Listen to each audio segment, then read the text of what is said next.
Senate Committee on Banking, Housing, and Urban Affairs will come to order. Today we are pursuing, as we have in the past, the hybrid format. Our witnesses are in person, but members have the option to appear either in person or virtually. And as Mr. Chopra probably knows, many members will be here. Most of them have checked in remote and will be here, most of them, I think, in person. Couple reminders: when you start speaking, there'll be a slight delay before displayed on the screen. I think every senator knows how this works. The speaking order will be, as usual, by seniority. The members who have checked in by now before the gavel came down either in person or virtually, and then by seniority of members arriving later, alternating between Democrats and Republicans.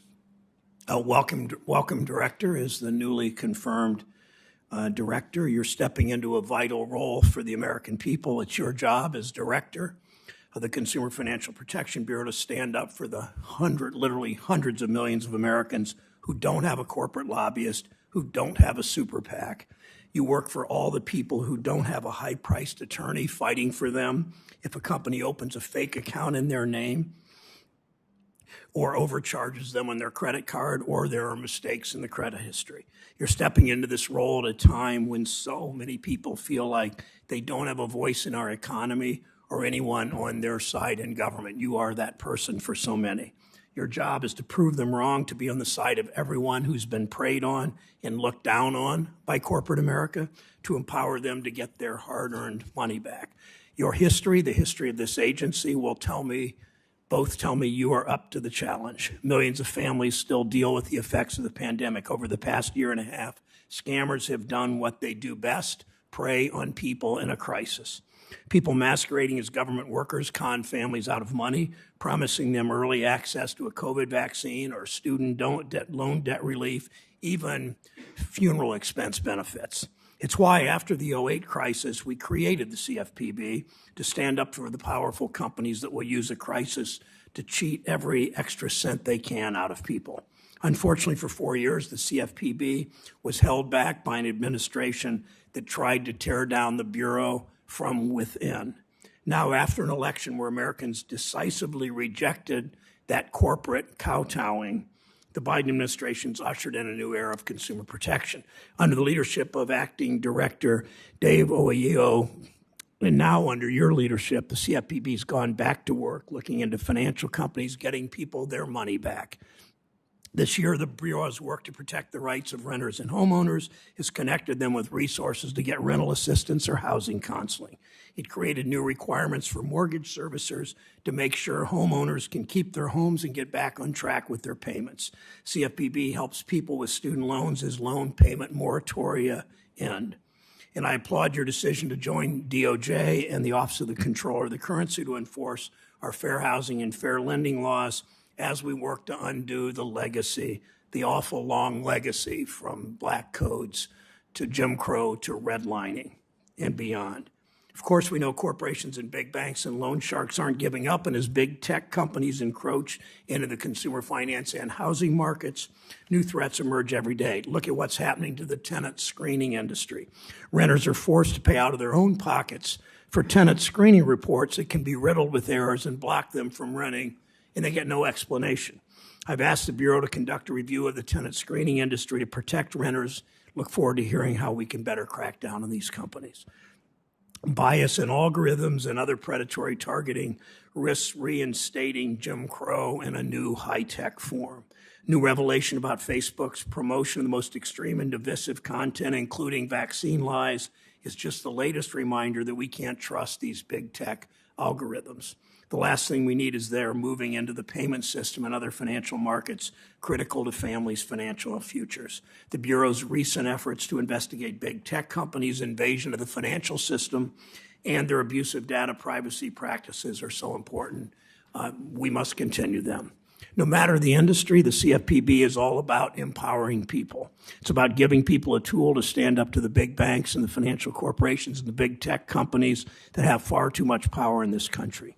I know those corporate interests and their allies in this building simply don't like that.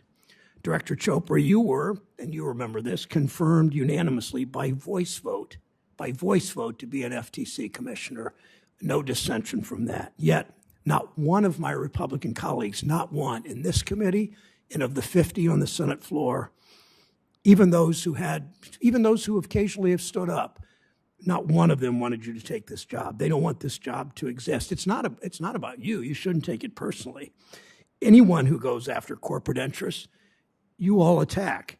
Every time we have one of this hearing, we hear the same made-up complaints about accountability. You know how accountable this agency is. You know how many times one of his predecessors, my Ohio friend Rich Cordray, how many times he came before this committee and the dozens of times he came to in front of your colleagues in the House. This agency has returned billions of dollars to consumers. What you don't like is that they go after your contributors and the big banks. But if you want to attack the Consumer Protection Bureau, say what this is really all about. Don't make up this fake stuff about accountability. Director, I don't expect you to be cowed. I expect to see vigorous enforcement of consumer protection laws, consistent monitoring of fintech companies, crack down on big corporations which routinely and repeatedly violate orders issued by the Bureau during your tenure. Director Chopra, I look forward to hearing about the agenda you are setting in this new era for consumer protection at this very, very important agency. Ranking Member Toomey. Thank you, Mr. Chairman. Welcome, Director Chopra. We're going to talk about accountability. And rather than impugning the motives of my Democratic colleagues who might disagree with me, we'll stick with the facts in the case. During the Obama administration, the CFPB was routinely a lawless, anti-business, unaccountable agency. Through restrictive policies, it limited consumer choice, drove up the cost of credit, and needlessly harassed employers. Unfortunately, it appears the Biden administration is rushing to return the CFPB to its bad old ways. In less than 10 months, the Biden CFPB has disregarded its jurisdictional limits, rescinded policies that provided regulatory clarity, returned to regulating by enforcement actions rather than by rules, and reportedly pushed out career civil servants for political reasons, and certainly refused to comply with legitimate congressional oversight requests. Let's consider the Biden CFPB's return to regulation by enforcement. This is a completely unfair practice that occurs when agencies fail to set clear rules of the road before bringing enforcement actions for violation of these undefined rules. Classic example is with the Dodd-Frank Act. Dodd-Frank prohibited providers of consumer financial products from engaging in, quote, abusive, unquote, acts or practices. But the law's definition of this new term is so vague, it's not at all clear what it prohibits. During the CFPB's entire existence, it's never bothered to issue a rule to clarify this definition. But that didn't stop the Obama CFPB from bringing enforcement actions, accusing businesses of abusive conduct and pressuring them into settling. The Trump CFPB issued a sensible policy to curb this practice. The Biden CFPB, however, quickly rescinded this policy and took no steps to provide regulatory clarity. Instead, in just his second week on the job, Director Chopra brought and settled an enforcement action against the company for abusive conduct, even though the CFPB has never defined the term. Worse yet, the CFPB relied on a novel theory of abusive conduct. CFPB alleged an, quote, abuse of market dominance, end quote, which is a foreign concept taken from European antitrust legal theories, not American consumer laws. The Biden CFPB has also repeatedly exceeded the bounds of its statutory authority by acting outside of its jurisdiction. Take, for example, the CFPB's overreach into housing rentals and landlord-tenant law in an effort to advance the Biden administration's unlawful CDC eviction moratorium. In May, the CFPB and the FTC, where Mr. Chopra was serving as a commissioner, jointly sent threatening letters to large landlords about the moratorium. The problem is housing rentals and landlord-tenant law are completely outside of CFPB's jurisdiction. By statute, the CFPB's jurisdiction is limited to overseeing, quote, consumer financial products and services, end quote, which do not include housing rentals, and enforcing certain enumerated consumer laws, none of which govern landlord-tenant relationship. In its notice to landlords, the CFPB even seemed to begrudgingly acknowledge its lack of jurisdiction, but that didn't stop the CFPB from threatening them with potential legal action. The letter stated, quote, neither the FTC nor the CFPB has determined whether you or your company is violating the law. The FTC or CFPB may still take action based on law violations, end quote. It is deeply troubling that the CFPB made these threats when it had no legal authority to follow through on them because housing rentals and landlord-tenant law are outside its jurisdiction. The Biden CFPB has also refused to comply with legitimate congressional oversight requests. According to press reports, the Biden CFPB has taken unusual and possibly unlawful actions to push out career civil servants in order to replace them with political loyalists. In June, I sent the CFPB a letter seeking documents about these allegations. For 5 months, the CFPB has sought to evade this legitimate oversight request. In June, the CFPB claimed it needed more time to respond. Then in July, instead of providing records, the CFPB claimed that the Privacy Act prevented it from producing any of the requested records. After my staff challenged that claim, the CFPB finally produced some heavily redacted records this month, just this month. Despite the heavy redactions, at least one document referred to, and I quote, voluntary separation compensation agreement, end quote, which sounds like reports that CFPB civil servants were offered some kind of extraordinary separation incentives to leave their posts. Now, from the redactions to delay tactics, it really makes you wonder, what does the CFPB have to hide? In fact, I could ask the same question of you, Director Chopra. In June, while your nomination was still pending, I sent you a letter about the reports of troubling personnel actions at the CFPB. My letter asked simple questions about whether you were involved in or aware of these actions. You refused to answer these questions or to respond at all. As a result, in July, every Republican member of this committee, exactly half the members of this committee, sent you a letter calling on you to answer these simple questions. And still, you refused to provide any answer whatsoever. That is simply unacceptable. Let me close by saying this. You have been the CFPB director for less than a month. There's actually still time for you to reverse course. A couple of good places to start would be to end the CFPB's unfair practice of regulation by enforcement. You could respect the CFPB's jurisdictional limits and stop stonewalling legitimate congressional oversight requests. I hope you will make these changes, but I'm not holding my breath. Thank you, Senator Toomey. I'll introduce today's witness. Roy Chopra is Director of the Consumer Financial Protection Bureau, previously served as an FTC commissioner. After passage of Dodd-Frank, Director Chopra joined CFPB as Assistant Director, then was appointed the CFPB's Student Loan Ombudsman. He subsequently served as a special advisor at the Department of Education. Director, please proceed. Chairman Brown, Ranking Member Toomey, and members of the committee, thank you for holding this hearing today. 2021 is far different than 2020. The economy is reopening and growing again. Labor demand is strong, and employers have added millions of new jobs. Household spending has rapidly increased, and demand for housing is robust. While these macro indicators are promising, the recovery has been uneven. In many individual communities, conditions remain fragile. Many families continue to struggle their mortgage and rent payments. Many small businesses are facing severe challenges to make ends meet. And many neighborhoods, especially those that have been historically disadvantaged, have not felt much of a recovery. American families now owe $15 trillion as of the end of the second quarter of this year, roughly $800 billion more than at the end of 2019 before the pandemic. Over the course of a year, though, mortgage origination hit historic highs at $4.6 trillion. The CARES Act has kept delinquency rates on mortgages and student loans at low levels.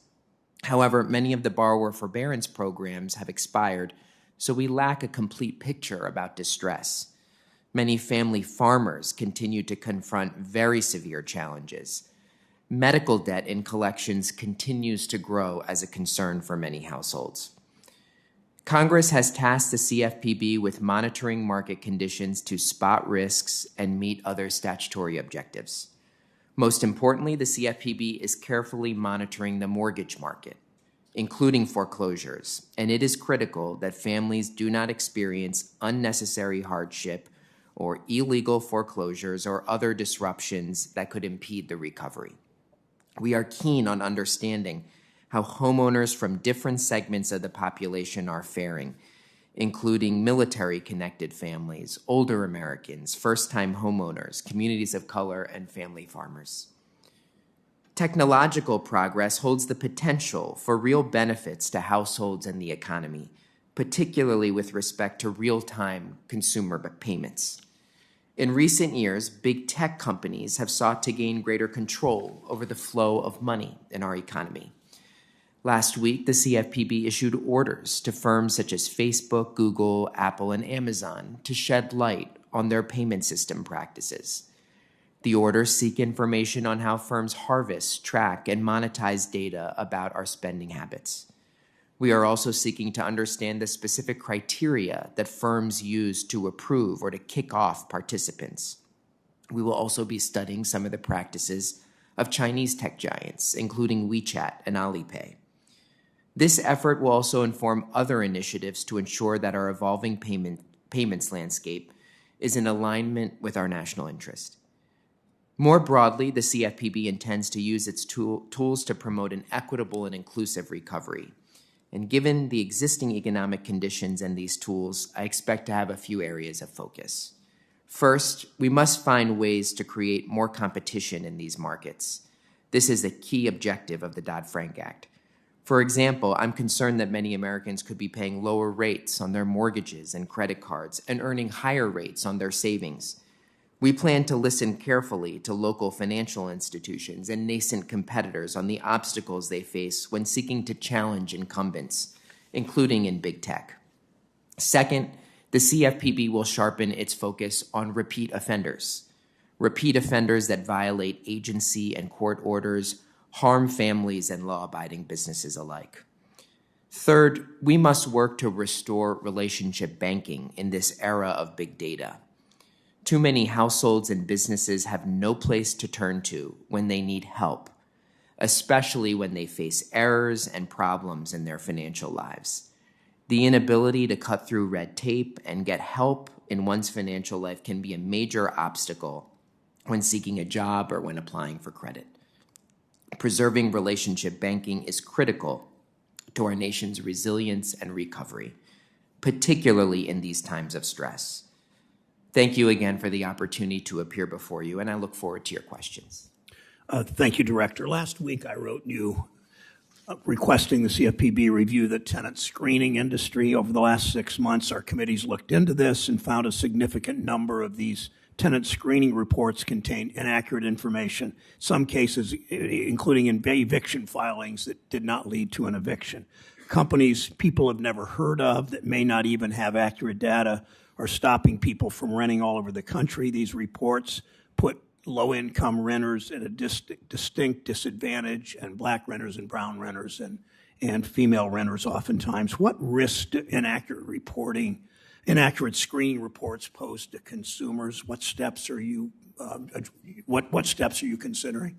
So tenant and employment background screening have proliferated throughout our country, and false matching and false information can severely impede someone's ability to get an apartment, to get a job. In a time of economic dislocation, we need people to be able to apply for jobs, to be able to move where those jobs are available. When inaccurate screening companies block those people from opportunities, that's a severe problem and may in many cases violate the Fair Credit Reporting Act, where the CFPB has enforcement and rulemaking jurisdiction. It's certainly an area that I want to work on with you and other agencies who share jurisdiction, because this is a place where we need to make sure people aren't being locked out of housing because of illegal practices. Thank you. We know that since our colleague Senator Romney's father was Secretary of HUD under President Nixon, that we're not really closing the gap between homeownership, white families, and black and brown families. What are you doing to prevent further loss of homeownership and the generational wealth for families of color? So the most immediate priority is to pay close attention to what's happening in mortgage servicing and foreclosures. I think we saw a decade ago what it was like when so many of those servicers engaged in practices that led to wrongful foreclosures or wrongful servicing, and that led to trillions of dollars of wealth, disappearing in the broader crisis, and that widened many of the gaps. So we have to make sure that those servicing practices do not appear again, and we also need to look broadly at our markets to make sure that we are stamping out illegal discrimination, that we are looking for places to broaden participation rather than foreclose based on the color of their skin. Thank you. Director, too big to fail banks and corporations are a threat to working families and our entire economy. We've seen decades of evidence for that. Wells Fargo, for example, is a too big to manage institution. It's broken the law over and over. They've been in front of this committee when Chairman Crapo sat in this seat. Wells Fargo, with $1.9 trillion in assets, has been prohibited by financial watchdogs from growing any larger. How's this asset cap prevented Wells Fargo from hurting even more consumers? And what other tools might you, as a member of FSOC, use to protect Americans in the financial system from repeat offenders? So with respect to the asset cap, I obviously want to take a closer look. I don't have the best answers for you now, but one of the places that is going to be a priority for me is order violations and repeat offenders. I think we see a kind of two-tiered system where federal agencies go hard on small businesses. When they violate an order, they get totally shut down. Larger firms, they sometimes violate those orders or engage in repeat offenses over and over again. And there's a complete lack of parity in how justice is administered there. We need to make sure that we are being even-handed across the board, that we're focusing our efforts on these repeat violations and using the full panoply of remedies, both from the prudential banking regulators, the CFPB, and others, to make sure that there are real consequences for repeatedly violating the law. Thank you. And what you said about the big offenders versus the smaller guys and what happens to them is really important that you emphasize that. Thank you. Just a couple more comments. As whistleblowers and reporters have shown, tech companies like Facebook and Google and Amazon clearly don't care about anything or anyone other than their own profits. I think Americans almost unanimously understand that. Last week, I raised concerns about Facebook's efforts to get their hands on Americans' hard-earned paycheck with digital wallets, and they're pushing users to send and receive payments with a Facebook-controlled stablecoin. We know that Facebook has failed to contain the damage their products cause. They clearly can't be trusted with Americans' paychecks. Director, we expect you and this committee to share the results of the CFPB's investigation. We expect you will work to prevent big tech companies from wreaking havoc on the financial system the way they have in every other industry they get involved in. That is our expectation, and I hope that's your commitment. We will, with respect to the orders we issued, the law provides us some ability to make summaries of those results available to the public and to you, and we will keep you updated on that. Thank you. Senator Toomey. As I mentioned in my opening statement, the Biden CFPB has reportedly taken unusual and possibly unlawful actions to push out career civil servants in order to replace them with political loyalists. Mr. Chopra, on June 17th, I sent you a letter asking simple questions about whether you were involved in or aware of this. This is a copy of that letter. You didn't reply. On July 13th, about a month later, every Republican on this committee, so exactly half the members of this committee, sent you another letter calling upon you to answer these questions. This is that letter. You never sent us an answer. In fact, you never responded to us at all. Why didn't you answer these questions? So, Senator, thanks for the question. I observed all of the protocols that are customary with respect to the confirmation process. I appeared before a hearing. I answered a large number of questions for the record, and then I also agreed to appear before any duly constituted committee of the Senate. At the time, I was not CFPB director, of course. I was an FTC commissioner. Where committees that oversaw me in that capacity asked me questions, and in some cases did so in public fora, I completely answered. I also answered that I did So not direct or was not involved in those You decisions. did not acknowledge them. You did not answer the question as to whether you were involved. You did not answer anything about these questions. You were a nominee for a post that is under the jurisdiction of this committee. You've been in this job for 3 weeks or so, I think, and you still haven't answered the question. Is it your view that you just decide which questions from oversight committees of Congress you're going to answer and which ones you're not? So, Senator, as I said, I observed all of the protocols that have been involved in confirmation hearings. I did so You didn't on... answer a written question from the committee of jurisdiction over your nomination. That is not, I'm not aware of any protocol that says don't answer the questions when half the members of a committee ask you a question. I don't believe that that is the protocol, in fact. Let me ask you this.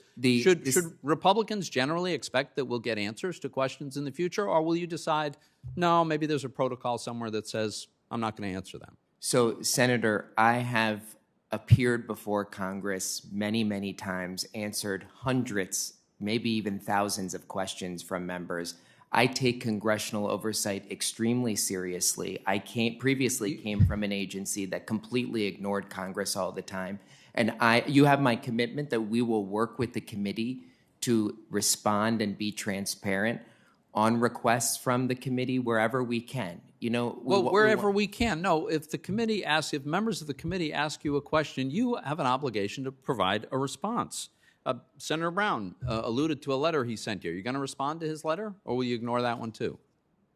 We will be responsive to requests from this committee that are in observing all the customary protocols, including with respect to Senator Brown's letter. This little hedge that you keep introducing about observing and consistent with protocols sounds like you're looking for a way out, as you apparently were, since you never responded to a very simple, straightforward question when it was posed twice, first by me, secondly by every single Republican on the committee. And by the way, the CFPB was extremely reticent to provide any answers when we asked for the documents that would back up their contention that there's nothing untoward here. They sent us redacted information such that the entire body of the communications, which, according to the subject line, had to do with voluntary separation compensation agreements, the entire body of it is missing, which certainly makes it look as though there's something to hide. Your refusal to answer the question raises the question of what it is that you have to hide. Well, I have nothing to hide, Senator. Then why didn't you put it in writing? I have been briefed on some of those issues, and they do involve personnel issues. In the executive branch, we are required to adhere to a number of laws and regulations. Okay, but look, I'm not going to let you hide behind that. You could have redacted communications that redact the name and redact the identity. I'm not asking for confidential information about individual identifiable people. We're looking for the substance of the practice. And in fact, what we got from the CFPB is the exact opposite. The names are all there. It's the entire content of the message that was left out. I still don't understand why, if there's nothing untoward happening here, you couldn't have submitted a simple letter to us responding to our requests. Well, with respect to the separation incentives policy, as I understand, this policy was put into place by Director Kraninger, and I am trying to find out exactly what happened, and then we will work with any inquiry from the Inspector General. I know that's been requested. I've directed staff to be responsive to that, but we cannot divulge things that are protected by law when it comes to employee And you know privacy. that is not what we're asking you. And you could have given a written, you could have even provided that in a written answer, but you chose not to. This raises serious questions about what kind of transparency we can expect from this agency. Thank you. The director certainly doesn't need me to defend him, but he's been in this job 3 weeks. The former acting director wrote back and said they don't push out career employees, and my understanding is the IG is looking into this. So we will find answers. Senator Menendez is recognized.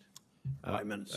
Thank you, Mr. Chairman. I do hope that the agency will be more responsive, because I got nothing under Director Kraninger for all the years she was there, and nobody seemed to complain. So I certainly hope that under your leadership there will be greater responses.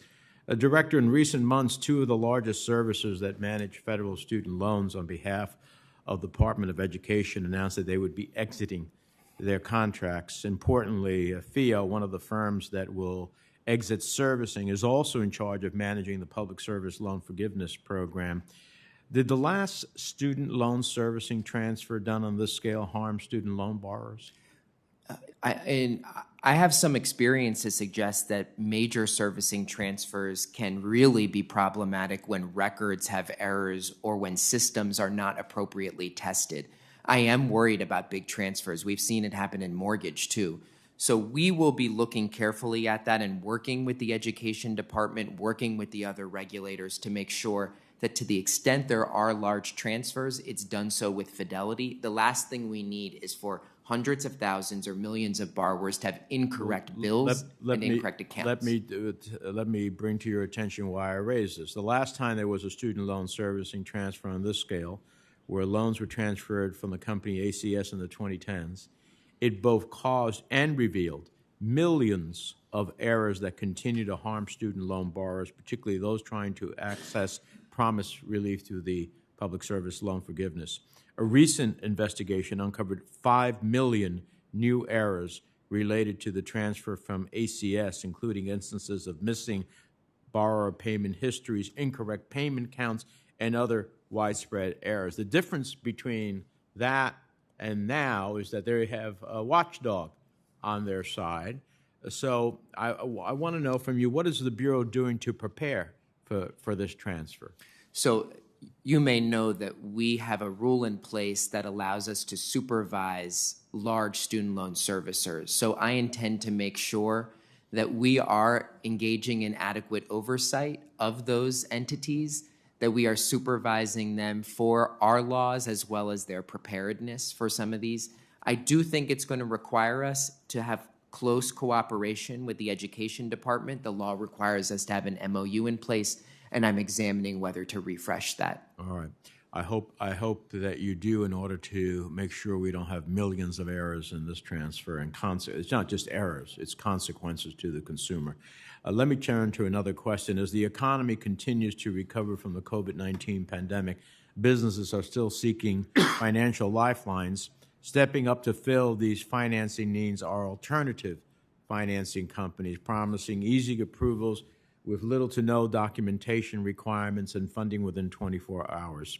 However, some of these financing companies are not transparent in their loan terms, and small businesses can end up taking on debt they do not understand and cannot afford. Without cost transparency, businesses cannot distinguish financial lifelines from landmines.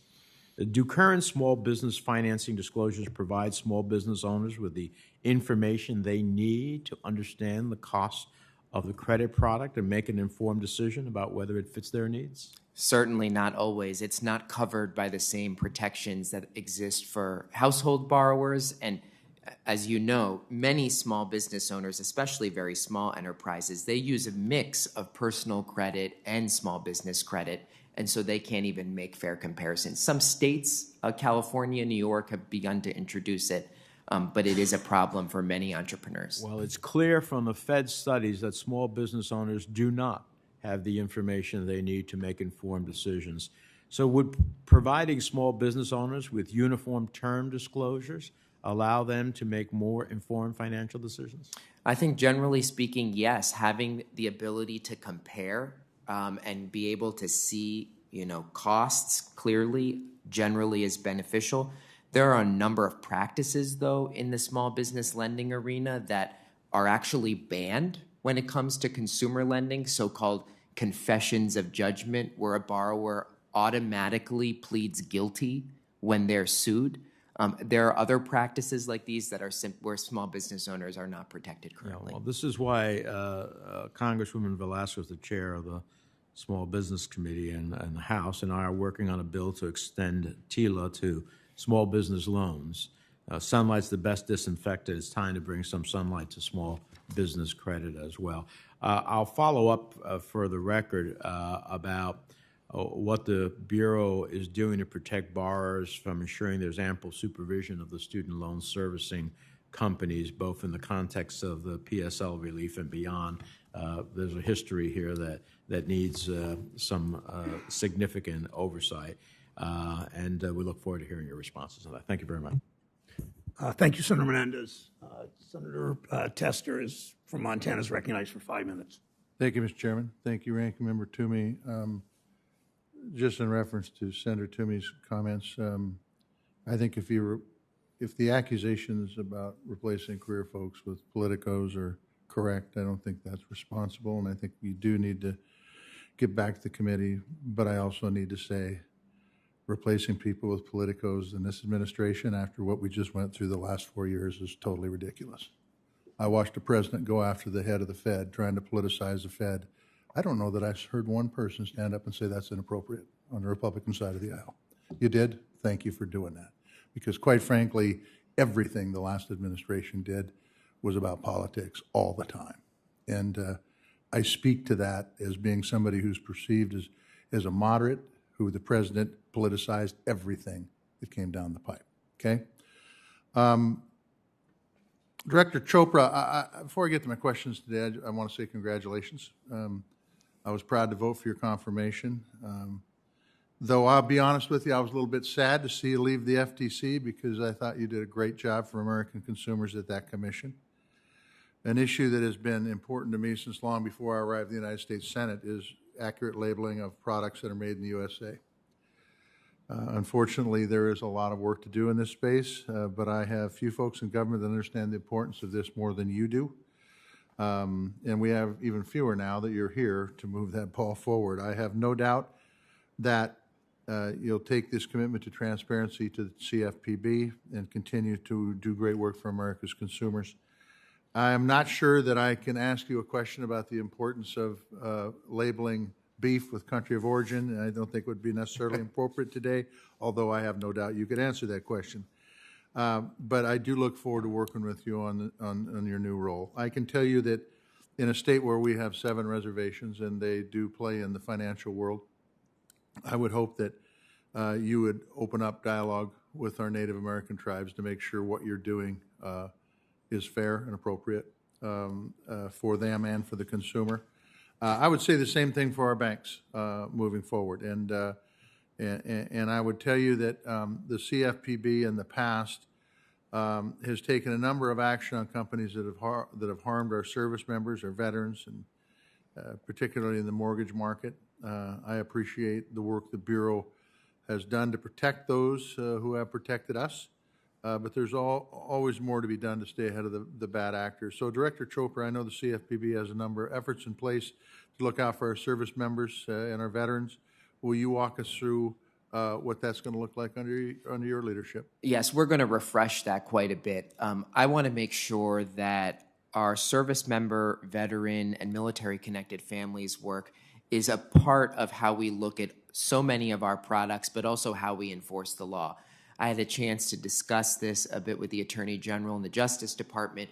We need to make sure we're cooperating on the Military Lending Act enforcement. We need to make sure that we're continuing our work on the Service Member Civil Relief Act with them.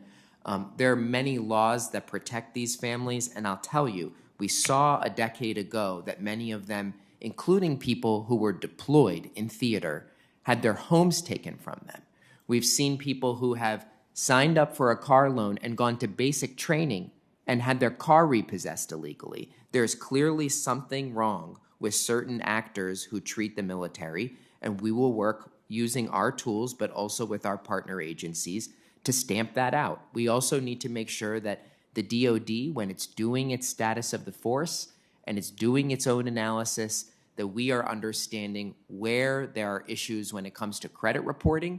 Many of those inaccurate credit reporting issues lead to the loss of a security clearance. All of this costs taxpayers more, and it costs those families more. Thank you for that answer. I have long been a supporter of public student loan forgiveness programs. I think it is critically important, and we need to keep our commitment to those folks. I made it clear to the previous director and the former President Trump's Department of Education that their administration of this program was unacceptable. As you know, the Department of Education was blocking the CFPB's access to the necessary information to adequately oversee and examine servicers and the program. How's it working or not working currently? So, to be truthful, I think this program has been botched over multiple administrations and it needs to be fixed. I understand the Education Department is taking some steps to remedy those past failures. The way in which it was administered, I think, did not meet the standards of the law. And to the extent that companies have lied or broken the law with respect to those borrowers, they need to be held accountable for that. Sounds good. Thank you very much. Thank you, Mr. Chairman. Thanks, Senator Chester. Senator Cortez Masto from Nevada is recognized from her office. Thank you. Thank you, Mr. Chairman. Director Chopra, welcome. It's great to see you here. I am so glad that you're at the helm of the Consumer Financial Protection Bureau. And although you've only been there a couple of weeks, it is truly important to have leadership that sees its job as protecting people from unfair, abusive, and deceptive practices in financial products. Under the former president's nominee, let me ask you this. This is a concern of mine, and I talk to her constantly about this, but never got results.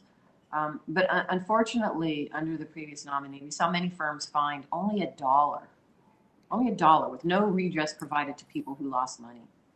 How will you work with your enforcement staff to ensure that people who were victims of any type of unfair, abusive, or deceptive practice are compensated for their losses?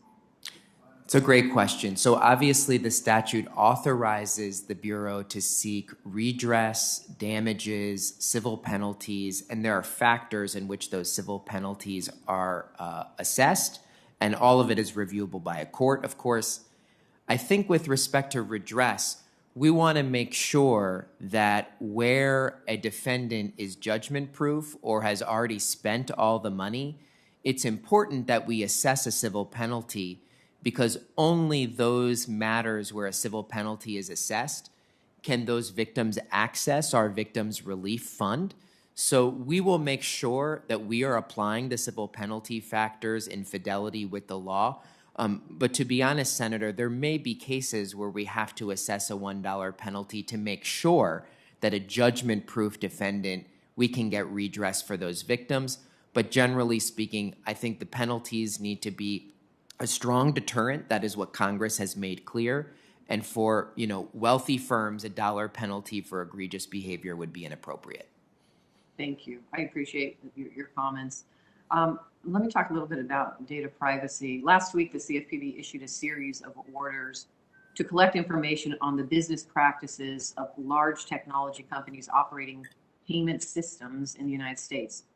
One concern I have is what data that the platforms are collecting from their payment products, and how is it being shared and used in other applications? I know you know this. Consumers expect that their data will be used to make the system work better rather than sold to multiple third parties or used for ad targeting in another part of the online ecosystem. So how will the orders address this issue? So, I think it's been over 20 years since Senator Shelby on this committee talked about the problems of financial surveillance and spying. We have laws in place to protect against invasions of financial privacy, the Gramm-Leach-Bliley Act, which the CFPB administers, the privacy sections. There are some real open questions about how the tech companies are harvesting this data. What are they using it for? How are they monetizing it? We need to figure out what is going on because this is not something that most financial institutions in the banking system do.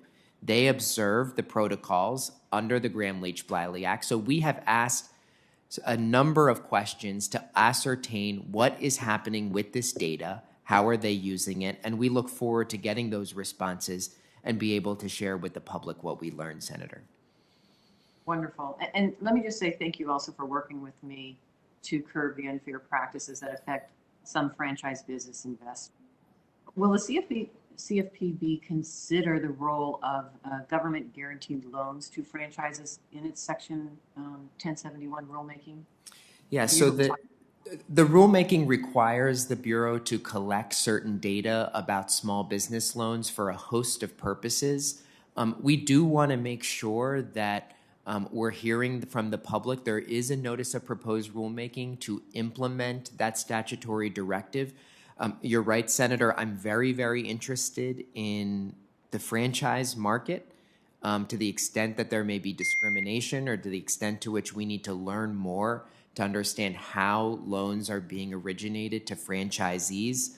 I definitely welcome your feedback, the public's feedback, to make sure we understand how that's working. You know, franchisees in this country have been beat up on for too long, and we need to make sure that they have the ingredients for success, and a small business credit program that is non-discriminatory, that we fully understand is important to make that model successful. Thank you. I couldn't agree more. Thank you so much. Thank you, Mr. Chairman. Thank you, Senator Cortez Masto. Senator Tillis from North Carolina is recognized from his office.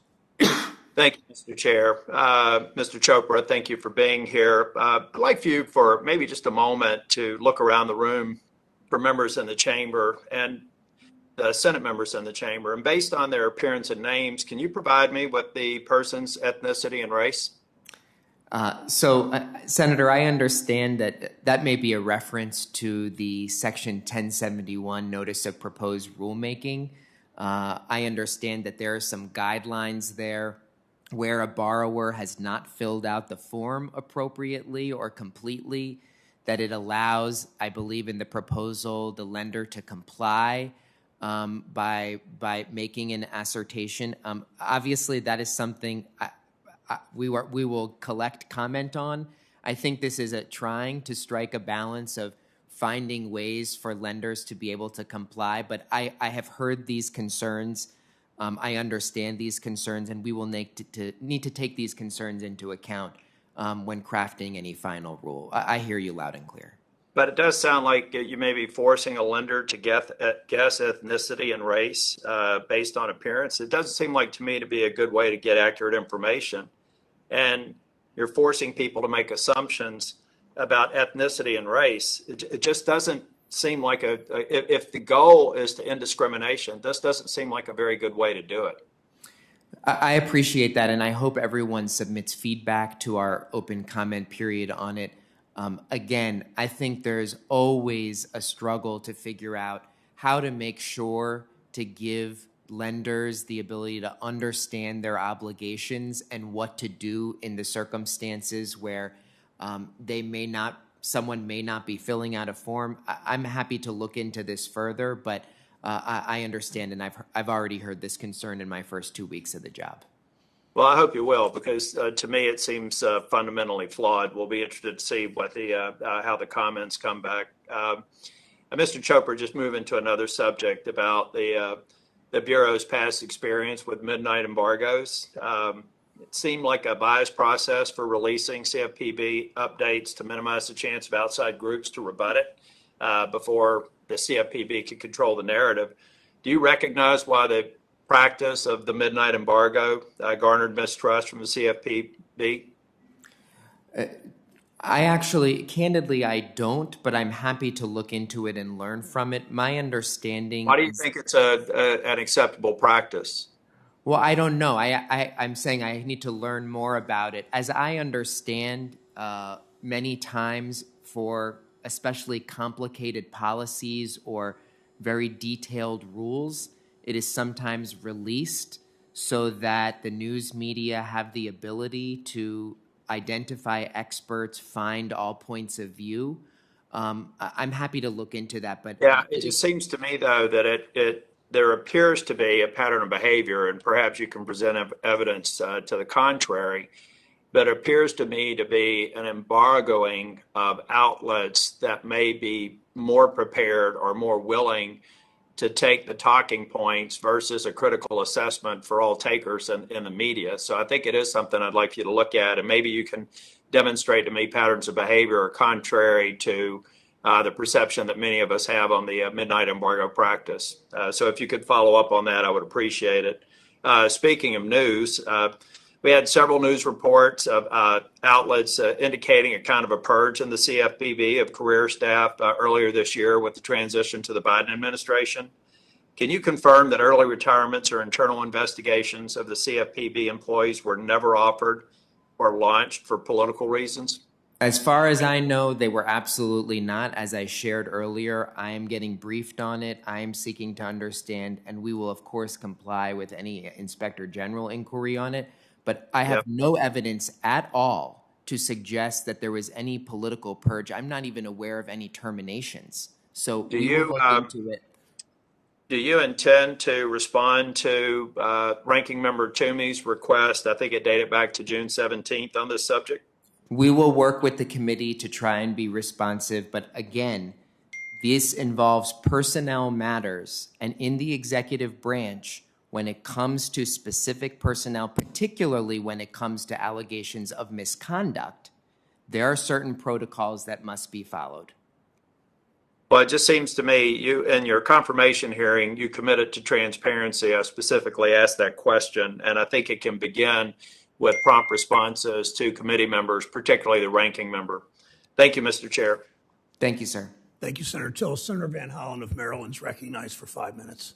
Thank you, Mr. Chairman. Welcome, Director Chopra. I just wanted to cover a couple topics with you this morning, beginning with the foreclosure issue and what I worry could become a foreclosure crisis. As you indicated earlier, Congress put in place important protections against mortgage foreclosure during the pandemic, and yet CFPB documented in June a series of violations of that emergency protection rule. I'm especially worried now that those protections have expired entirely as of last month, that we could see a wave of foreclosures. I know you put in place a new rule in August. I applaud CFPB for doing that. But what is your experience to date now that the protections have lapsed, and what are you going to do to make sure that we enforce that rule, because it's only as good as its enforcement? So, Senator, I have directed the staff, and I've already started getting updates on what is happening in the mortgage market with respect to delinquency and foreclosure. Right now, we are still seeing foreclosure at very low levels, but I need to understand about whether there's certain loan servicers or certain geographies or certain population segments that are being, where there may be problems. I do not want to act too late on this, so I want to be hyper vigilant. The rule that the past acting director put into place is an interim rule that seeks to have an orderly transition back to repayment. Servicers, as I understand, have embraced this and are already starting the process of evaluating homeowners for alternatives to foreclosure, including loan modifications. The thing that is best for homeowners, that is best for investors, that is best for our economic recovery is to prevent avoidable foreclosures. And it's a win-win-win when servicers are able to successfully get a borrower into successful repayment. I appreciate that. We'll work with you. We may have some issues that we're seeing signs of in the state of Maryland. So I want to endorse some of the statements my colleagues, Senator Menendez, Senator Tester, and others have made regarding the Public Service Loan Forgiveness Program. I agree with your characterization that this has been botched over a series of administrations. I am pleased and applaud the Department of Education for waiving some of the excessive administrative hurdles that have to be gone through. But as you indicated, you've got the primary servicer of these loans, FIA, going out of business.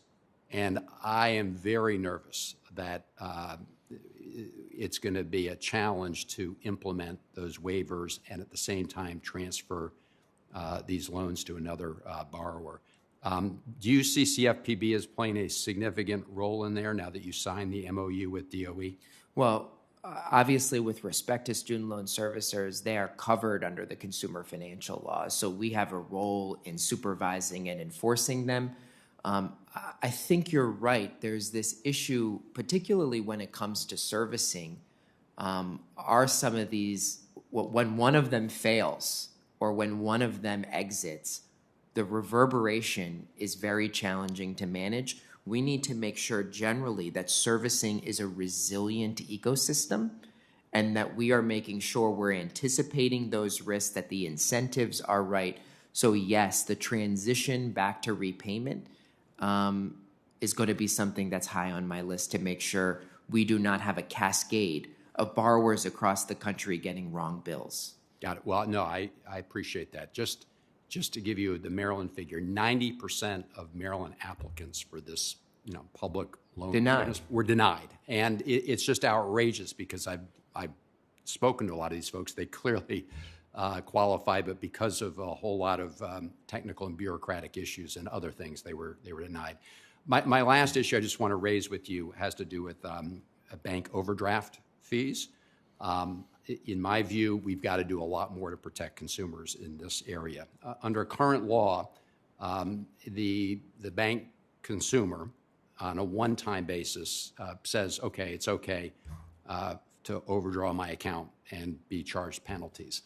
But what we see is after that first signature, no other communications or notice. And so it leads to what I call the $35 cup of coffee and multiple $35 cups of coffee in one day, because you go in, you provide your credit card, whatever it may be, no notice in many cases that you're overdrawing, and then huge penalties. And especially for lower income people, this is really a slug in the wallet and stomach. So I don't know if you're doing anything in this area, but we look forward to working with you on this consumer protection issue. Thank you, sir. Thank you. Thank you, Senator Van Hollen. Senator Ossoff from Georgia is recognized from his office.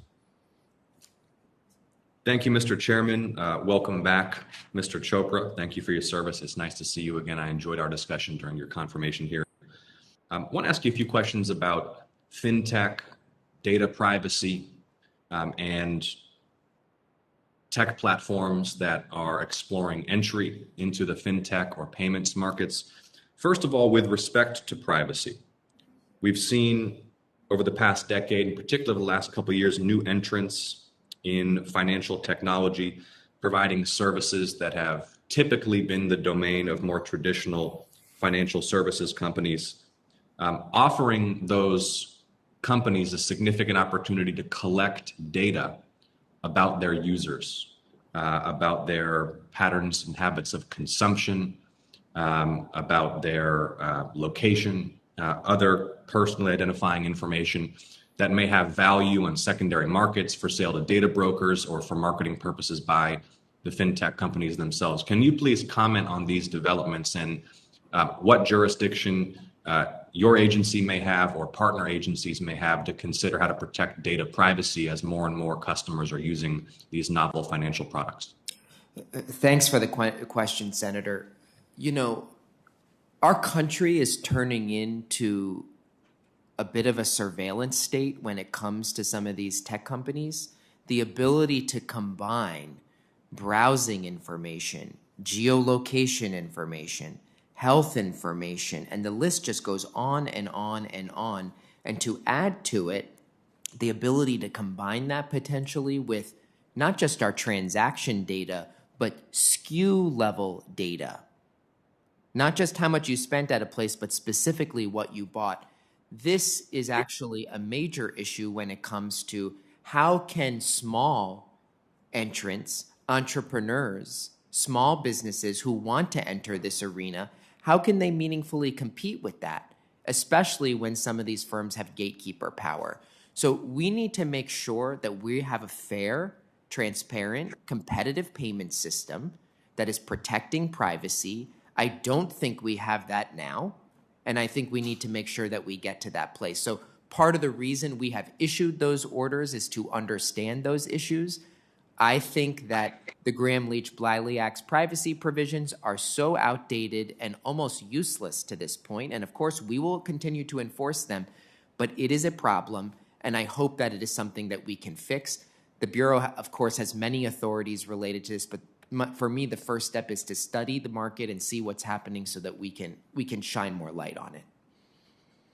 Thank you, Mr. Chopra. Well, I'm currently working on some draft privacy legislation. Let's sit down in coming days and discuss your perspective. I appreciate you raising the competition policy angle as well. Can you please approach that from the perspective of looking at companies that may not currently be under CFPB jurisdiction, but entering the financial services space may become under CFPB jurisdiction? We've heard, for example, proposals from Facebook to develop their own proprietary pseudo-currency or cryptocurrency. Other big tech firms that may be pursuing entry into the fintech space already having access to vast swaths of data. Would that, in your view, open up those firms to your agency's jurisdiction? Oh, yes. If they're engaged in as a covered person, of course they'd be under the jurisdiction. What we also have to make sure we're thinking about, Senator, is how are we going to make determinations as to whether they're even complying with the law if we don't even know what data is being used or if it's hiding behind some sort of black box algorithm? You know, Secretary Carson issued a complaint against Facebook for violations of the Fair Housing Act, partially because of this algorithmic targeting. And we know that that is likely the future of where financial services is going. And to the extent that big tech companies are using the treasure troves of data, there needs to at least be some parity with local banks and other financial institutions who are following the law. We cannot hold them to a separate standard and simply let them off the hook. Thank you, Mr. Chopra. And with my remaining time, a question for you. Do you consider cryptocurrency wallets consumer financial products subject to your agency's jurisdiction? You know, it's a broad question. All of the financial regulations are based on activities. In many cases, we need to look at the specific facts of the business model, look at the law. It's a place I know that all of the financial regulators are actively looking at, and I'm happy to circle back in a question for the record to give you more detail. Thank you, Mr. Chopra. Thank you, Mr. Chairman. I yield. Thanks, Senator Ossoff. Senator Haggerty from Tennessee is recognized for 5 minutes. Thank you very much, Mr. Chairman. Ranking Member Toomey, thank you for holding this hearing today. Director Chopra, thank you for being here with us as well. This hearing is a key part of Congress's oversight responsibilities, and I feel that much more oversight is required for the regulatory agency that you run, Mr. Chopra. That's why last month, along with 16 of my colleagues, I introduced legislation that would subject the CFPB to the regular appropriations process and return civil penalties that don't go to direct victims back to the Treasury General account. This morning, we saw that third quarter GDP economic growth has really slowed down. Now is especially not the time for the Biden administration to double down on an anti-business agenda, one which imposes excessive regulatory costs on small businesses, one that limits the availability of a range of financial services to those most in need of them. Again, as I mentioned last month, I introduced legislation that would subject the CFPB to the regular appropriations process so that the CFPB is accountable to the American people's elected representative, just like every other executive branch agency. Mr. Chopra, I want to understand whether you're opposed to making the CFPB accountable to the American people's elected representatives through the appropriations process. So, Senator, that's really a decision for Congress, but just to say what the facts are on it. So the way in which the banking regulators are funded, the CFPB has two components. So there is a base level of funding that is guaranteed by statute, and then separately, inasmuch that the Bureau makes requests for supplemental funding, that is subject to the normal appropriations process. To date, as I understand, the CFPB has not made a supplemental request above that amount. The FDIC and the OCC, which are much larger agencies, they have a fee charging arrangement. They charge fees to their regulated institutions. As I understand, that was not practical to be implemented in this context because we do not just oversee chartered banks. We oversee non-banks as well that may not be subject to the same chartering and licensing. So I'm happy to work with anyone as their Bureau can provide technical advice on this. But I do think as a factual matter, there are two components, the base level budget and the supplemental budget that is subject to appropriations. Well, I would very much like to see more accountability here in this case. The bounty system that's created by taxing people through fees and then using that as your bank account, I think is quite concerning. It creates a set of incentives that is discomforting to me and to many. And just to be clear, that we do not have that system. That is what the FDIC, the OCC, and a component of the Federal Reserve Board's budget is. We do not assess fees. And penalties? So with respect to civil penalties, the civil penalties under the law go into a victims relief fund. For any entity that is subject to a civil penalty and where the victims have not been fully redressed, the civil penalty is used for that purpose. Congress also authorizes it to be used for certain financial literacy programs, but I will share with you that my priority for the civil penalty fund would be for victim redress. As it should be. Because there are many entities where we cannot recover redress, and those victims should be made whole from that fund. I absolutely agree. They should take the absolute top priority. And again, I just hate to see a bounty system set up that in some way might incentivize your agency to impose fees, because that's a funding source for you that goes beyond the oversight. And I take the feedback seriously. I know there were some concerns raised over the past about how the financial literacy programs are used. We will make sure we look into that. I want to know what disbursements are currently going on to make sure that everything is in accordance with the law. Thank you. I want to turn to cryptocurrency for a moment, please. My office receives numerous complaints every month from constituents about their cryptocurrency either being fraudulent or hacked. Digital ledger technology offers a tremendous amount of promise in terms of financial innovation and inclusion. It's an industry where I think the United States is leading, has led, and I'd like to see us continue to lead there, especially when we look at other countries like China and the Chinese Communist Party that has moved to ban private sector activity in that arena. Would you mind to just describe for the committee what the CFPB is doing in the cryptocurrency arena, where you're aiming? So our focus is really on consumer payments and the payment system. As you know, we administer the Electronic Funds Transfer Act, and last week I issued a series of orders to Facebook, Google, Amazon, Apple, and others to understand some of their business practices with respect to their payment platforms. I, for one, am concerned that they may have the incentive to, at their whim, kick off participants based on their own business incentives or something else that we don't know. I'd like to understand how they're protecting against fraud. The Electronic Funds Transfer Act does have requirements with respect to that, but we don't really have much transparency with respect to these big tech platforms. Ultimately, cryptocurrency right now is generally used for speculative purposes, including the stablecoin. But we don't know how that will scale. My sense is that it would scale very rapidly if big tech platforms are taking it global. To push it. I just want to make certain that as you do exercise your oversight responsibilities, that we don't stifle innovation in this arena. Thank you for I agree. And I think one of the things that is going to be a priority for me is making sure that regulation and enforcement is not just empowering the incumbents even more. We need more entry, we need more dynamism, we need more innovation, and the way to do that is to not pick winners and losers by crowning incumbents further. Yeah. Understood. Thank you. Thanks, Senator Henry. Senator Warner from Virginia is recognized from his office. Thank you, Mr. Chairman. And Mr. Chopra, it's great to see you. Congratulations on firmly getting into the saddle. First question I've got, and I'm going to jump around a little bit here, Rohit, so apologize on the front end, is on the QM rule. I know the former acting director delayed implementation until, I believe, October of 2022. The rule was drafted using a data-driven approach and had a lot of support from civil rights and consumer advocacy groups. I supported the final rule, and it was supported in a bipartisan way. We actually put a letter together on this, and I'd be happy to share that.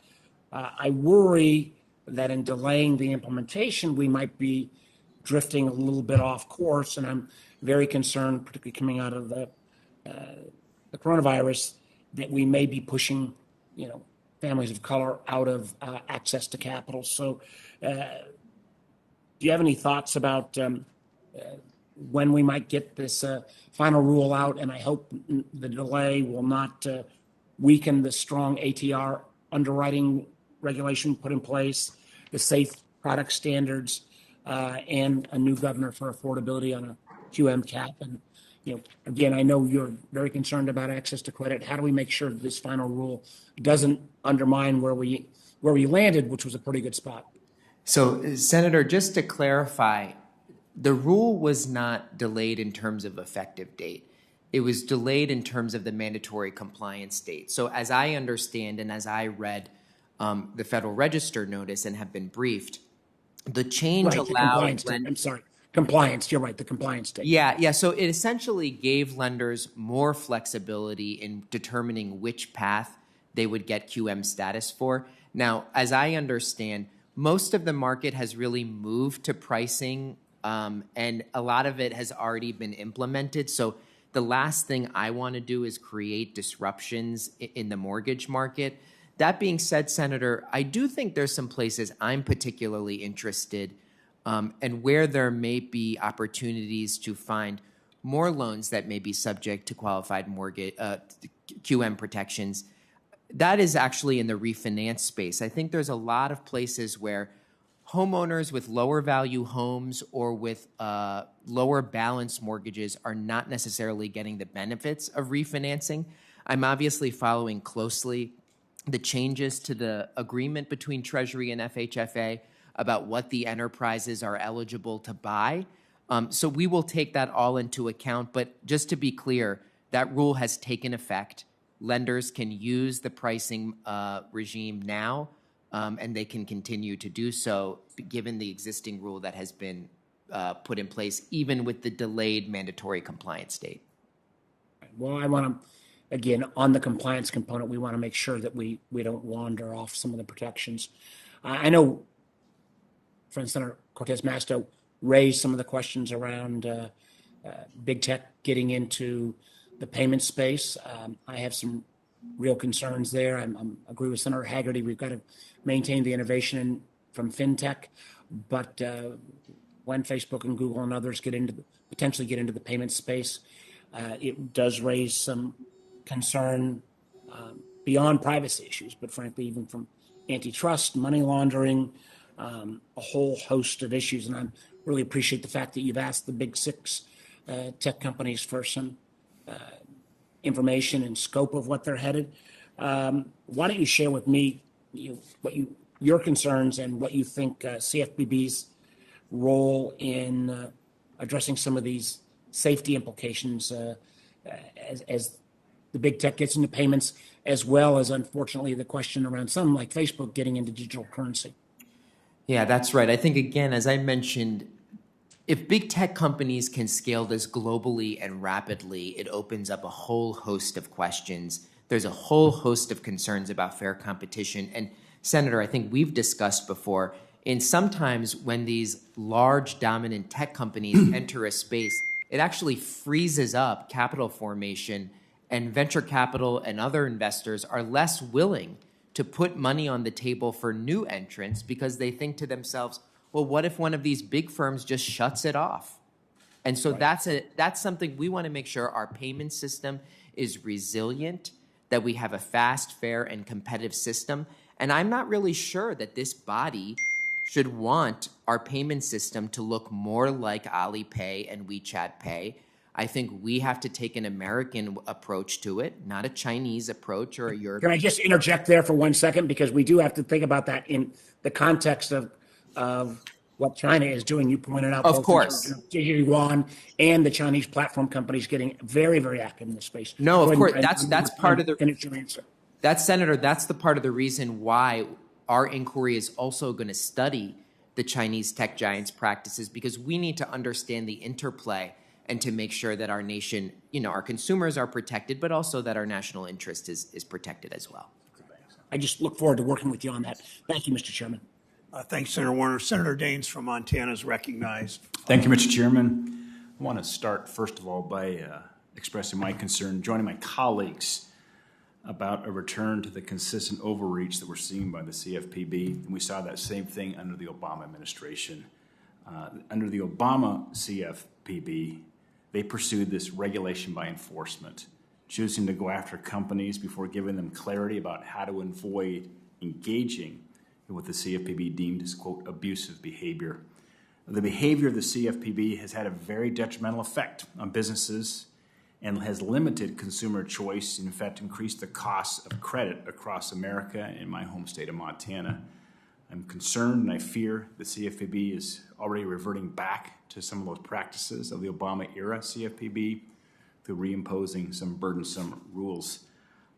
Director Chopra, you said during your confirmation hearing that you would not prejudge a business based on the industry that it's in. Will you reaffirm that commitment to this committee here today? Yes, we should never prejudge a law-abiding business, and I'm happy to answer in whatever you want. Yes. All right. Yeah. Okay. Well, thank you. And you also said during your hearing that you intend on focusing your oversight on large businesses. Will you commit to leaving small businesses alone? So let me share some detail on that. My experience with many federal agencies, including at the Federal Trade Commission, is that rather than actually going through the process of appropriate enforcement that is subject to court review, what they do is they strong-arm small businesses into settlements, no litigated decisions, to create a sort of hidden common law. And I think that that's very inappropriate. I think we have to focus on the biggest players with national harm, and that we are doing so because they also have the know-how, ability, and resources to defend us. Most of these large firms have compliance departments way bigger than the CFPB. So it's much more fair when we are focusing on widespread harm rather than doing what the FTC and other does, which is just beat up on small businesses without really ever going to court. Yeah, a lot of small businesses don't have a compliance department. Exactly. Period. No. And small businesses are typically not ones that are engaged in large-scale harm. That being said, in some cases, Senator, when we do, when we are referred or when we are given a large number of complaints about a small entity, I'm not saying that small businesses have a free pass from the law, but that's not going to be my focus. I know Senator Tillis touched on this as well, but I'm troubled by the CFPB's proposed rule in Section 1071 on Dodd-Frank. I can tell you that Montana is made up of very small financial institutions, many of them. And this proposed rule would apply to those that originate 25 or more loans per year. I think that is punitive by design and will place a major regulatory burden on our very small financial institutions who are frankly the least equipped to deal with this. We talked about their compliance departments are much, much smaller. Are you concerned about imposing undue regulatory burdens on small financial institutions? I mean, 25 or more loans per year.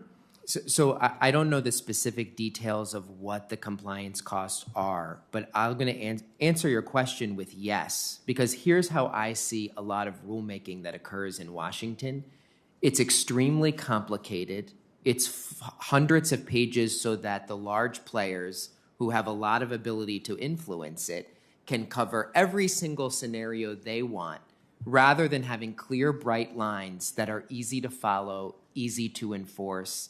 And that's something I want to move toward. In some cases, it is challenging to do simple, bright line rules, but I'm very sensitive to what our local financial institutions are facing. In my testimony, I discussed the importance of restoring relationship banking. We have lost so much of that in our country, and it is a harm to our economy and our national resilience, I think. Thank you. And to incentivize that, and relationship banking is a big part of how we do it in Montana.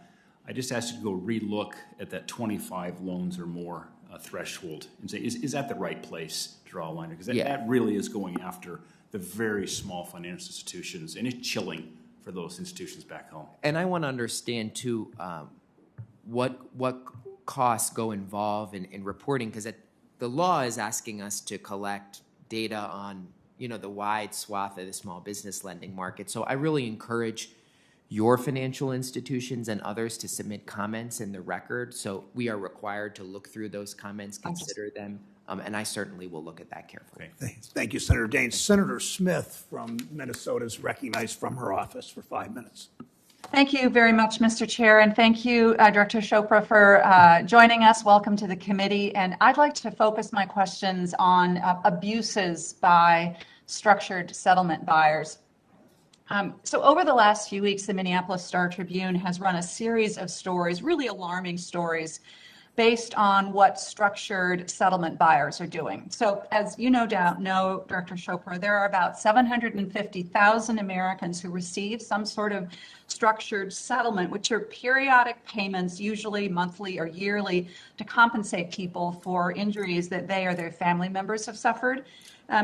These payments are critical for helping families pay for medical care or sometimes just being able to survive after a tragic incident. So we're talking about stories of people who have experienced, in some cases, a catastrophic injury that in some cases makes it impossible for them to live independently.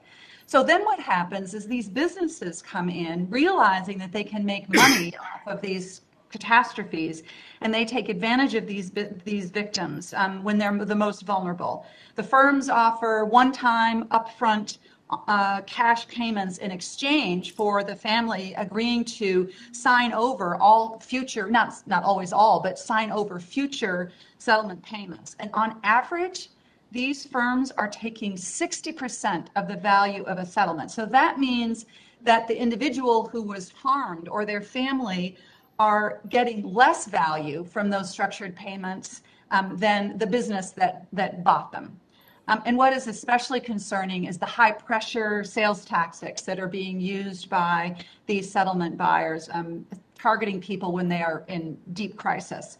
In fact, one former employee of one of these structured settlement businesses was quoted as saying, quote, "You have to not have a conscience to be involved in this industry." So, Director Chopra, I want to ask you about this. I know that you are working on responding to the letter that I sent to you on this issue, but could you tell me today whether you will be looking into this very troubling and abusive practice? So I totally appreciate this question. And Senator, I also read those Star Tribune write-ups. You know, structured settlements often target those who are getting recurring payments in exchange for a lump sum. And under my predecessor, Director Krandinger, there was an enforcement action done with, I believe, the state, several states, including the state of South Carolina.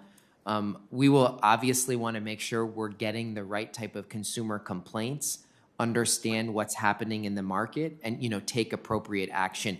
I would hate to see that those who have been subject to a horrible accident or some other tragedy essentially lose financial stability for themselves and their family because of unlawful practices. Thank you for that. I think this is the worst kind of predatory behavior that we've seen described here by businesses taking advantage of people. And I appreciate you paying attention to this and looking into this. Let me ask you just as a quick follow-up, and then, Mr. Chair, I'll probably wrap up after this. Do you think, Director Chopra, that the CFPB's existing rules are sufficient to stop these abuses, or do you think that new rules are needed? I'm not sure. I'm happy to take a question for the record on that. I think the specific practices involved in a structured settlement, exchange, I want to understand a little bit more about how they contractually deal with that, so that we can understand whether our laws are adequately protecting people. But I hear you very loud and clear that in some way this is a loan against, it has the equivalent of a loan in some ways, and we need to make sure that we are protecting people in that way. Well, and as I was reading these stories, in some cases, for example, you'll have an individual who is considering selling their future benefits, and then they are provided with an advisor, and in some cases that advisor is provided by the company that is going to be taking advantage of this individual, and they're often by some reports being compensated. So you have clearly a conflict of interest that is part of this predatory behavior. I appreciate you looking into this, and I think that it is a great example of how we need to be protecting people from this kind of just really predatory activity. Thank you very much, Mr. Chair. Thank you, Senator Smith. Senator Warnock from Georgia is recognized, and he will be followed by Senator Warren from Massachusetts from her office, and Senator Reid will close the hearing as I go vote. Senator Warnock is recognized. Thank you so much, Chairman Brown. Director Chopra, I look forward to working with you as chair of the Consumer Protection Subcommittee.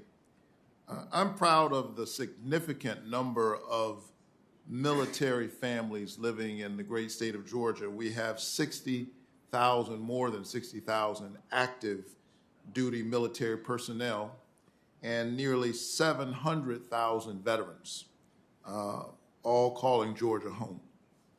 A CFPB survey estimated that at least 20% of service members separating from the military will have their credit scores drop a tier after just 6 months.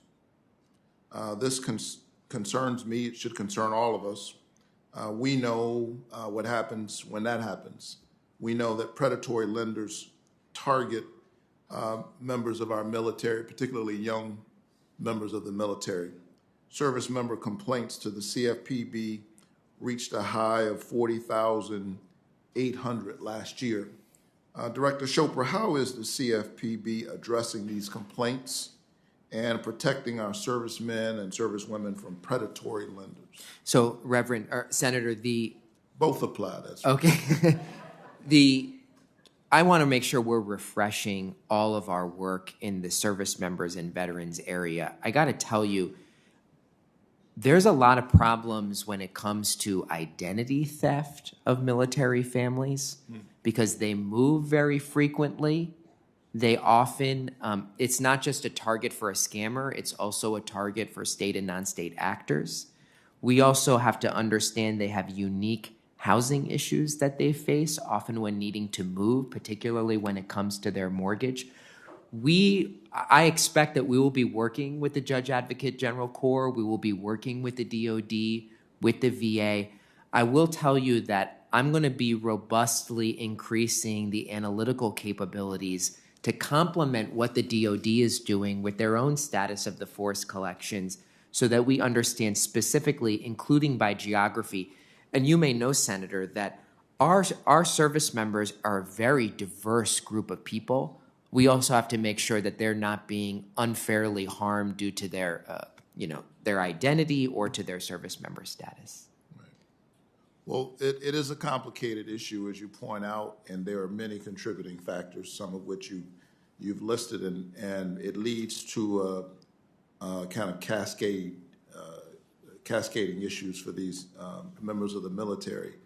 And it seems to me that when these service members fall behind on their predatory loans, manipulative debt collectors are ready to swoop in, and they take advantage of people who don't know their rights. So what is the CFPB doing to protect members of our military from manipulative debt collectors to ensure that they know their rights and that they have resources to help when they're facing harassment? Well, we need to make sure that we are actively enforcing the Military Lending Act. I'm quite concerned about when debt collectors inform a CO, a commanding officer, about a debt.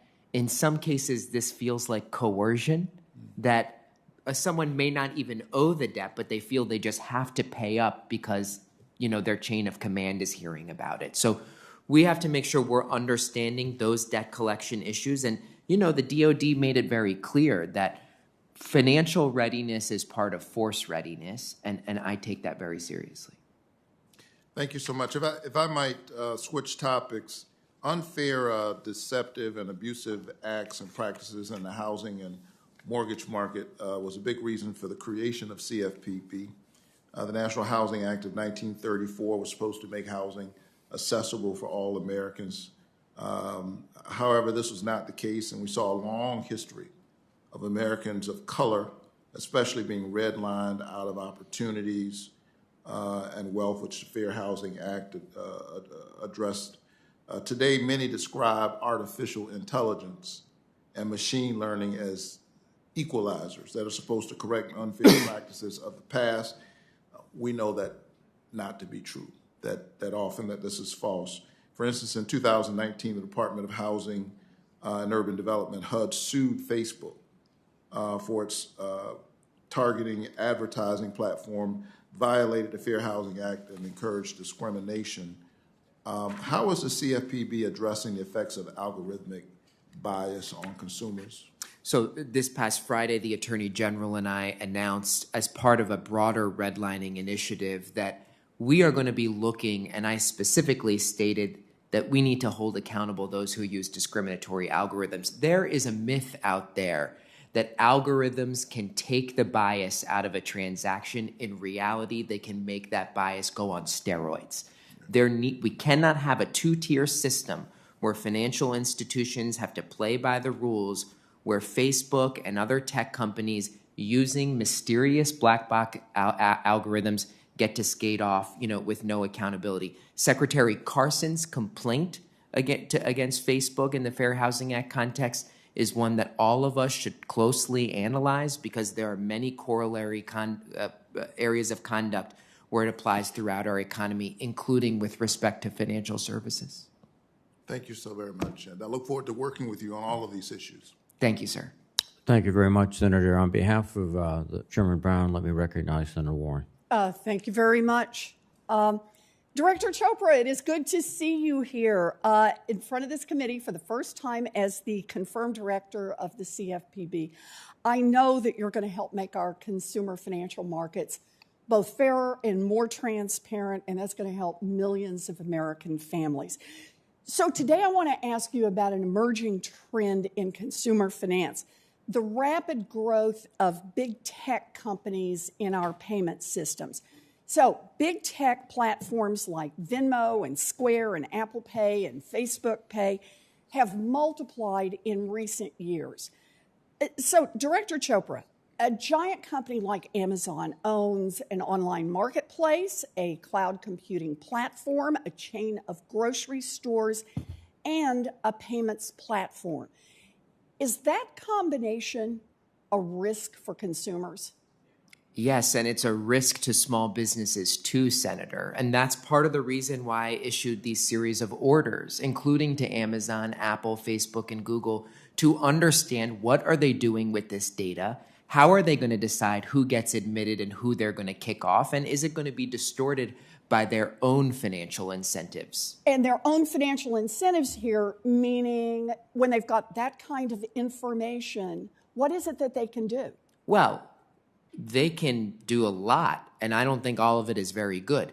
Look at what Apple has done in its App Store context. There's allegations that as soon as there's an app on the App Store that competes with one of Apple's, they go in for the kill, charging higher commissions, higher fees. If our payment system and the flow of our currency is distorted by this, that is a real harm to consumers, and not just to their privacy, but to the options that they have.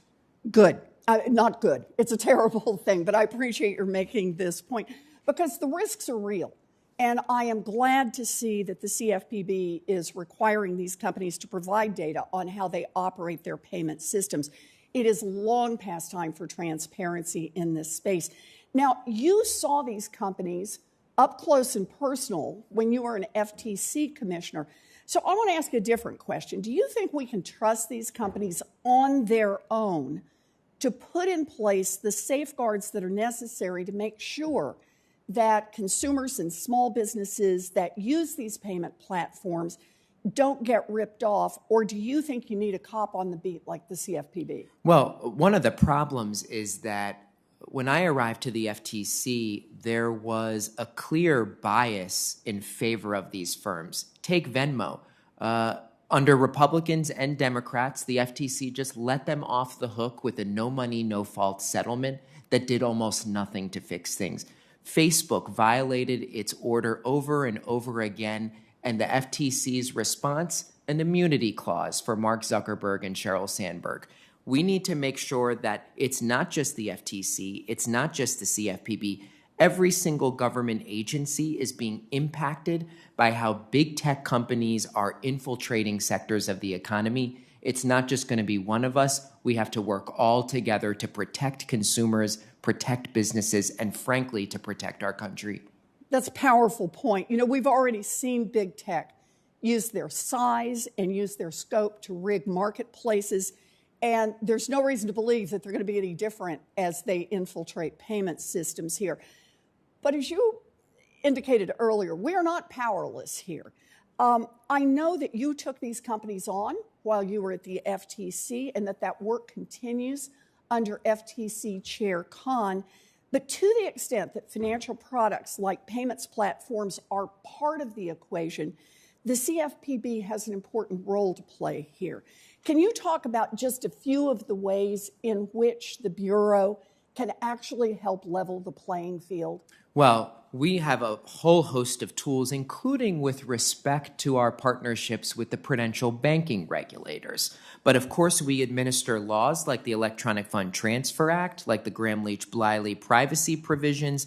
There may be places that we need to bring enforcement actions or issue guidance or rules to make sure that there is not a rollover and play dead mentality when it comes to policing these powerful firms. Well, and I very much appreciate your focus on the importance of protecting personal data. And I know that that's going to be an important role for the CFPB. Look, I've made my position clear. I think these companies have far too much power and they should be broken up. But in the meantime, we need our regulators, all of our regulators, using every tool that is available to them to make sure that they protect marketplaces, that they protect small businesses, and that they protect America's families. So thank you very much for your work. Good luck to you. Thank you, Senator Warren. On behalf of Chairman Brown, let me recognize Senator Moran, please. Chairman Reed, thank you very much. Mr. Chopra, Director Chopra, nice to see you again. Nice to have a brief conversation this morning. I want to thank you for a comment you made in regard to relationship banking, which is actually a phrase I use. And I'm very interested in what I call relationship banking at home. And I've been an advocate for a different kind of treatment for those relationship banks. And I just want to emphasize again the importance that has to be placed on preserving their capability of making loans to farmers and small businessmen and women. They're just a significant part of the community for really as long as I've been in the Congress. I've reminded my colleagues that economic development where I come from is often whether or not there's a grocery store in town, and that is often determined by whether or not there's a lender who will make that loan because they know the people, it's in the best interest of the community, and this ever-increasing regulatory burden that our relationship bankers are facing means that we have fewer relationship bankers, and they get the banking and industry gets bigger and bigger. The Bureau's implementation of Section 1071 is ongoing, and I would love to hear from you what assurances you can provide me that that final rule will be appropriately narrowed to limit the compliance burdens on our smallest community banks and credit unions in Kansas. So, Senator, I really appreciate the question. One of the things that we've seen throughout the history of our country, but particularly in all the financial panics that really impacted rural areas, was that it was a community bank that served locally and the ability to tide that farmer over or rancher over when there was times of distress. And, farm bankruptcies are very disconcerting right now. So I'm with you that we've lost that in our country, and a way we can be resilient and more equitable across areas, whether it's urban neighborhoods or rural areas. The relationship banking is a key element of that. Now, with respect to your specific question, I don't want to prejudge it. There is an open comment period. Obviously, the CFPB has to implement what Congress has said to collect on small business loans. There are some places where we need to put in some parameters on what will be reported. I shared with Senator Daines that we obviously want to take a close look at what is the impact on a financial institution to report that. You have my commitment that, and I'm happy to meet with you further about this, to talk through what those impacts would be. At the same time, we also want to make sure Congress made clear in the law, we need to get a picture of what's happening of small business lending in America. I think our country was at a disadvantage, particularly when constructing the PPP program, to not have this robust data set. But I hear you loud and clear in your concern that we want to make sure we're attuned to making relationship banking and local banking successful rather than just having them all merge and consolidate into the big guys? I'd be happy to meet with you and have a further conversation, and I appreciate the suggestion.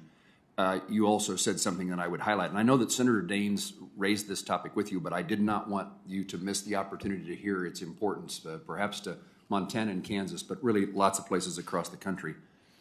The Farm Bill that the Committee on Agriculture will deal with over the next several years, and we'll do a Farm Bill every 5 years. It's important. It's often described as the safety net for farmers and ranchers.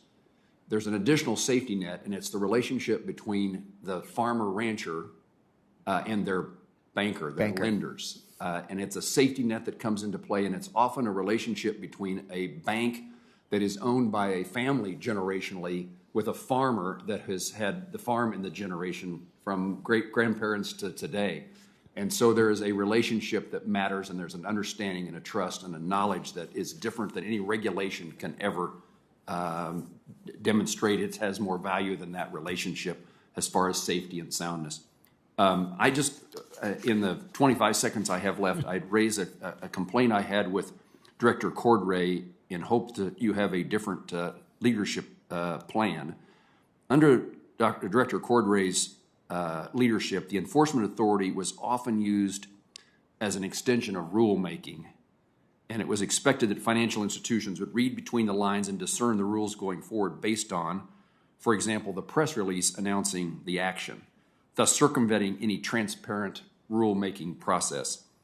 I hope you will commit to avoid rulemaking by enforcement. So I'm happy. I have said repeatedly that I want to make sure we move toward a system where the law and the rules are easy to understand, easy to follow, easy to enforce. I know we're out of time, but I'm happy to have a discussion with you about how I plan to do that. Of course, the CFPB cannot override or veto congressional legislation.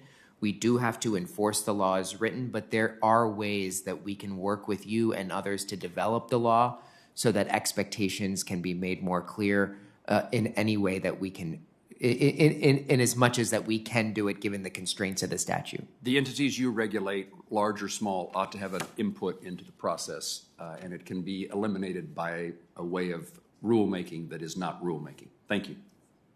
Thank you, Senator Moran. Director Chopra, thank you for being here today. Because of pending votes, I'll submit my questions for the record. But on behalf of Chairman Brown, I want to thank you for your very thoughtful and very compelling testimony. And for my colleagues in the Senate who wish to submit questions for the record, those questions are due 1 week from today on Thursday, November 4th. To the witness, please submit your responses to questions for the record 45 days from the day you receive them. Once again, thank you, Director Chopra. I have great confidence in you. I was very pleased to support you, and you're doing, I think, remarkable work to protect consumers throughout the country. With that, the hearing is adjourned. Thank you.